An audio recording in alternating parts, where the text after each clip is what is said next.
जय हिंद दोस्तों। आज मैं आपके बीच में प्राचीन इतिहास के वैदिक सभ्यता के बारे में बात करने वाला हूं। दोस्तों, जैसा कि आप थंबनेल में देख चुके हैं कि वीडियो एक और परीक्षा दो अनेक। दोस्तों, ये टॉपिक जो है खान सर के पैटर्न से जो है लिया गया है प्राचीन इतिहास के। तो ये महत्वपूर्ण होने वाला है दोस्तों, आपको वीडियो के अंत तक बने रहना है, क्योंकि दोस्त जो थ्योरी सेशन के बारे में बात होगी वो बहुत कमाल की बातें हैं और उसमें बहुत ही महत्वपूर्ण जो है थ्योरी सेशन पे टॉपिक है जो कि हर कम्पिटिटिव एग्ज़ाम में आपके जो है पूछा जाता है। ठीक है, तो जैसा कि आप देख रहे हैं गो टू चैनल हमारा है और वीडियो एक प्रकार की, परीक्षा दो अनेक प्रकार की। ठीक है, तो ये जो है इसमें से बहुत क्वेश्चन आते हैं और लगभग जितने भी क्वेश्चन बनते हैं उन सभी जो है टॉपिक को इस वीडियो में रखा गया है, तो आप सभी लोग बने रहेंगे अंत तक। तो चलिए वीडियो को शुरू करते हैं। दोस्तों, हम आगे देखते हैं वैदिक काल के बारे में। जैसा कि आप देख रहे हैं, वैदिक काल को दो भागों में बांटा गया है। कितने भागों में? वैदिक काल को दो भागों में बांटा गया है। पहला है ऋग वैदिक काल और दूसरा है उत्तर वैदिक काल। दोस्तों, ऋग वैदिक काल का जो कालखंड है वो है 1500-1000 ईसा पूर्व, और जो उत्तर वैदिक काल का जो कालखंड है वो है 1000 से 600 ईसा पूर्व। ठीक है, तो ये चीज़ आप ध्यान देंगे। ठीक है, तो दोस्तों आगे चलते हैं। दोस्तों, सर्वप्रथम आर्यों का जो मूल निवास है, आर्यों का जो मूल निवास है वो है मध्य एशिया। यानी कि सर्वप्रथम जो है मैक्स मूलर ने आर्यों का जो है मूल निवास मध्य एशिया को माना है। ठीक है, अगला पॉइंट है वैदिक सभ्यता एक ग्रामीण सभ्यता थी। दोस्तों, पूछा जाता है एग्जाम में कि जो है वैदिक काल की जो सभ्यता थी वो कैसी सभ्यता थी। तो वैदिक काल की सभ्यता जो थी वो ग्रामीण सभ्यता थी। कैसी सभ्यता थी? ग्रामीण सभ्यता थी। दोस्तों, अगला पॉइंट है आपका आर्यों की भाषा क्या थी, पूछा जाता है क्वेश्चन में। तो आर्यों की जो भाषा थी वो थी संस्कृत। कौन सी भाषा थी? आर्यों की भाषा दोस्तों संस्कृत थी। ठीक है, आगे चलते हैं। दोस्तों, आगे हम देखते हैं कि जो है ऋग वैदिक काल में दशराज युद्ध जो है, ऋग वैदिक काल में दशराज युद्ध के 7वें मंडल में, किस मंडल में? 7वें मंडल में यह युद्ध परुष्णी नदी के तट पर सुदास और 10 राजाओं के मध्य हुआ था। यानी कि दशराज युद्ध ऋग्वेद के 7वें मंडल में है और यह युद्ध परुष्णी नदी के जो है तट पर 10 राजाओं के मध्य हुआ था, यानी सुदास और 10 राजाओं के बीच में। और इसमें दोस्तों सुदास विजयी हुआ था। कौन विजयी हुआ था? सुदास जो है वो विजयी हुआ था। ठीक है दोस्तों, तो पूछा जाता है कि 10 राज जो युद्ध हुआ था वो किनके माध्यम में, किनके बीच में हुआ था? तो जो है 10 राजाओं और जो है सुदास के बीच में हुआ था। ठीक है, तो चलिए आगे चलते हैं। हम आगे देखते हैं। दोस्तों, आगे देख लेते हैं कि ऋग्वेद के 10वें मंडल में पुरुष सूक्त में 4 वर्णों यानी कि ब्राह्मण, क्षत्रिय, वैश्य और शूद्र का वर्णन है। जैसा कि आप लोग जानते हैं दोस्तों कि ऋग्वेद के 10वें मंडल में पुरुष सूक्त में जो है 4 वर्णों को जो है बताया गया है। ब्राह्मण, क्षत्रिय, वैश्य और शूद्र का वर्णन है। ठीक है, पॉइंट है जीवन भर अविवाहित रहने वाली महिलाओं को क्या कहा जाता था? अमूजा कहा जाता है। दोस्तों, पूछा जाता है कि जो है ऋग्वैदिक काल में, वैदिक सभ्यता में अविवाहित रहने वाली महिलाओं को क्या कहा जाता था? तो अहूजा कहा जाता था। फिर पूछा गया दोस्तों आर्यों का मुख्य पेय पदार्थ क्या था? तो आर्यों का मुख्य पेय पदार्थ जो था वो था सोमरस। क्या था? वो सोमरस था। ठीक है, चलिए आगे चलते हैं। दोस्तों, आगे हम देख लेते हैं आर्यों का प्रिय घोड़ा था। यानी कि आर्यों का जो प्रिय पशु था वो था घोड़ा। क्या था? घोड़ा। तथा प्रिय देवता कौन था? प्रिय देवता दोस्तों इंद्र था। ठीक है, ये पूछा जाता है एग्जाम में कि आर्यों का प्रिय पशु कौन था? तो प्रिय पशु था घोड़ा और प्रिय देवता कौन था? इंद्र था। ठीक है, आगे देखते हैं कि आगे है आर्यों द्वारा खोजी गई धातु क्या थी? तो आर्यों द्वारा खोजी गई धातु लोहा थी। क्या थी दोस्तों? आर्यों द्वारा खोजी गई जो है धातु लोहा थी। ठीक है, 1000 ईसा पूर्व में उत्तर प्रदेश के अतरंजी खेड़ा में, दोस्तों 1000 ईसा पूर्व में अतरंजी खेड़ा में इसकी जो है खोज हुई थी। ठीक है, चलिए आगे चलते हैं। दोस्तों, ये सभी बहुत महत्वपूर्ण है, काफ़ी बार एग्जाम में पूछे जाते हैं। आगे हम देख लेते हैं। आगे है दोस्तों ऋग्वेद में सबसे पवित्र नदी सरस्वती थी? जी हाँ दोस्तों, काफ़ी बार पूछा जाता है कि ऋग्वेद में सबसे पवित्र नदी कौन थी? तो ऋग्वेद में सबसे पवित्र नदी सरस्वती थी। ठीक है। गंगा का एक बार वर्णन है। गंगा का कितनी बार वर्णन है? एक बार वर्णन है। और यमुना का 3 बार वर्णन है। ठीक है। तथा सिंधु नदी का जो है, सिंधु नदी का वो सर्वाधिक बार वर्णन है। ठीक है। अगला पॉइंट है, ऋग्वेद में इंद्र को पुरंदर अर्थात किलों को तोड़ने वाला कहा गया है। जी हाँ दोस्तों, ये काफ़ी बार पूछा जाता है कि ऋग्वेद में इंद्र को जो है क्या कहा जाता था? तो किले को तोड़ने वाला कहा गया है। ठीक है। चलिए आगे हम पॉइंट को देखते हैं। ये सब बहुत महत्वपूर्ण है, काफ़ी बार एग्जाम में पूछे भी जाते हैं। दोस्तों देखते हैं कि ऋग्वैदिक काल में स्त्रियों का विधवा विवाह, पुनर्विवाह, नियोग प्रथा, यानी कि दोस्तों ऋग्वैदिक काल में स्त्रियों की स्थिति बताया गया है कि विधवा विवाह, पुनर्विवाह और नियोग प्रथा प्रचलित थी। ठीक है। परंतु प्रदा प्रथा, बाल विवाह और सती प्रथा जो थी वो प्रचलित नहीं थी। ठीक है। आगे देखते हैं कि वर्ण व्यवस्था कर्म पर आधारित थी, यानी कि दोस्तों जो ऋग्वैदिक काल की वर्ण व्यवस्था थी वो कर्म पर आधारित थी। किस पे आधारित थी? कर्म पर आधारित थी। ठीक है। ये काफ़ी बार पूछा गया है, मैंने भी जो है देखा है, कई बार पूछा जाता है।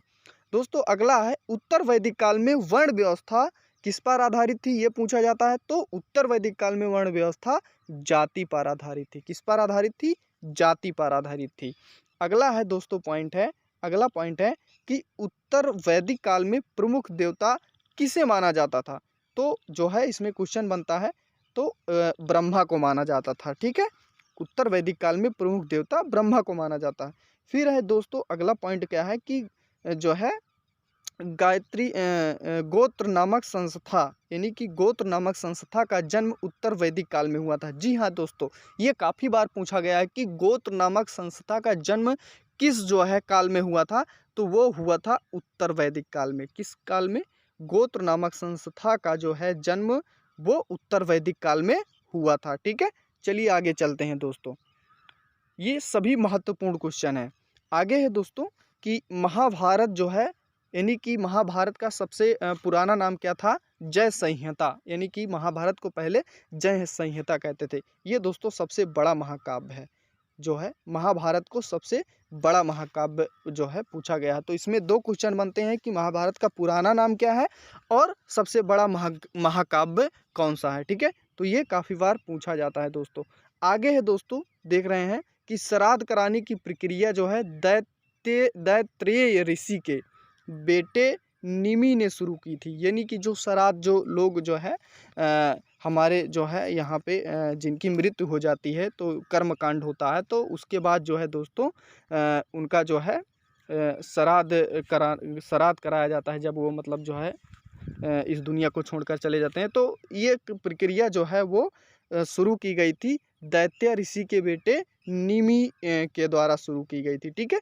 तो ये दोस्तों पूछा जाता है। आगे है, उत्तर वैदिक काल में कौशाम्बी नगर में प्रथम बार, यानी कि जी हाँ पूछा जाता है दोस्तों कि उत्तर वैदिक काल में जो है पहली बार जो है पक्की ईंटों का प्रयोग कहाँ किया गया था? तो दोस्तों वो किया गया था कौशाम्बी में। कहाँ किया गया था? उत्तर वैदिक काल में पक्की ईंटों का प्रयोग कौशाम्बी में किया गया था। ठीक है। ये महत्वपूर्ण है दोस्तों, पूछा जाता है ये। अब हम देख लेते हैं कि रचयिता जो है वैदिक काल के जो रचयिता हैं वो कौन कौन से हैं। ठीक है। तो वैदिक काल के रचयिता हैं, पहला देख लेते हैं, सांख्य दर्शन के रचयिता कौन है? महर्षि कपिल हैं। ठीक है, सांख्य दर्शन के। और योग दर्शन के रचयिता हैं महर्षि पतंजलि। ठीक है दोस्तों। न्याय दर्शन के रचयिता हैं महर्षि गौतम। ठीक है। फिर उसके बाद है पूर्व सीमांसा के कौन है? जैमिनी। पूछा जाएगा दोस्तों कि पूर्व सीमांसा के रचयिता कौन है? तो वो है जैमिनी। फिर है दोस्तों पांचवा, उत्तर सीमांसा के कौन है? तो ये है बादरायण। ठीक है। फिर उसके बाद दोस्तों पूछा जाएगा आपसे कि जो है वैशेषिक के रचयिता कौन है? तो वो हैं कणाद और उलूक हैं। कौन है? कणाद और उलूक। चलिए आगे हम देख लेते हैं। आगे देखते हैं वेदों की संख्या कितनी है। तो दोस्तों वेदों की संख्या 4 है। पहला है ऋग्वेद, जिसका उपवेद है आयुर्वेद। क्या है दोस्तों? आयुर्वेद। पहला है ऋग्वेद, जिसका जो है उपवेद है आयुर्वेद। और ये दोस्तों सबसे प्राचीनतम वेद है। काफ़ी बार एग्जाम में पूछा गया है कि सबसे प्राचीनतम वेद कौन सा है, तो वो है सबसे प्राचीनतम वेद ऋग्वेद। और ये दोस्तों जो है इसमें 10 मंडल हैं। कितने मंडल हैं? 10 मंडल तथा 1028 सूक्त हैं। कितने हैं? 1028 सूक्त हैं। ये दोस्तों बहुत ही पुराना जो है वेद है। ठीक है, आगे चलते हैं। आगे है दोस्तों हमारा जो है दूसरा है वेद, वो है यजुर्वेद। यजुर्वेद का जो उपवेद है वो है दोस्तों धनुर्वेद।